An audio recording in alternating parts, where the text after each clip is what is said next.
Basi mkiwa mmefufuliwa pamoja na Kristo, yatafuteni yaliyo juu, Kristo aliko ameketi mkono wa kuume wa Mungu. Yafikirini yaliyo juu, sio yaliyo katika nchi, kwa maana mlikufa na uhai wenu umefichwa pamoja na Kristo katika Mungu. Kristo atakapofunuliwa aliyo hai wetu, ndipo na ninyi mtafunuliwa pamoja naye katika utukufu. Basi vifisheni viungo vyenu vilivyo katika nchi: uasherati, uchafu, tamaa mbaya, mawazo mabaya na kutamani, ndiyo ibada ya sanamu. Kwa ajili ya mambo hayo huja ghadhabu ya Mungu. Katika hayo ninyi nanyi mlitembea zamani, mlipoishi katika hayo. Lakini sasa yawekeni mbali nanyi haya yote: hasira na ghadhabu na uovu na matukano na matusi vinywani mwenu. Msiambiane uongo, kwa kuwa mmevua kabisa utu wa kale pamoja na matendo yake, mkivaa utu mpya unaofanywa upya upate ufahamu sawasawa na mfano wake.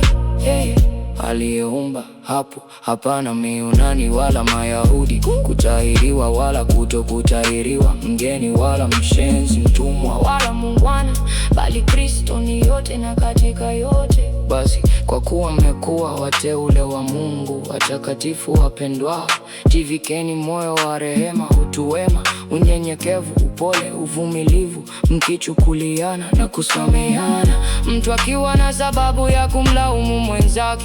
Kama Bwana alivyowasamehe ninyi, vivyo na ninyi. Zaidi ya hayo yote jivikeni upendo, ndio kifungo cha ukamilifu. Na amani ya Kristo yamwe mioyoni mwenu, ndiyo mlioitiwa katika mwili mmoja, tena iweni watu wa shukrani.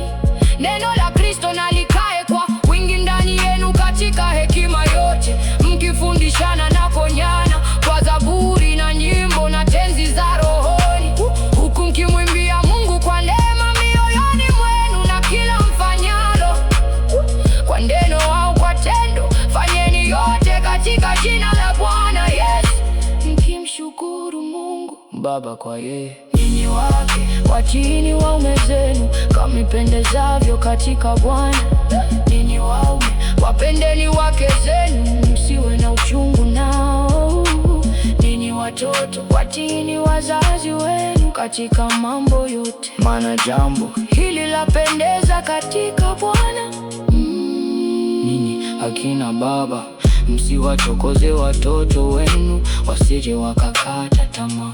Ninyi watumwa watiini hao ambao kwa mwili ni bwana zenu katika mambo yote, si kwa utumwa wa macho kama wajipendekezao kwa wanadamu, bali kwa unyofu wa moyo, mkimcha Bwana.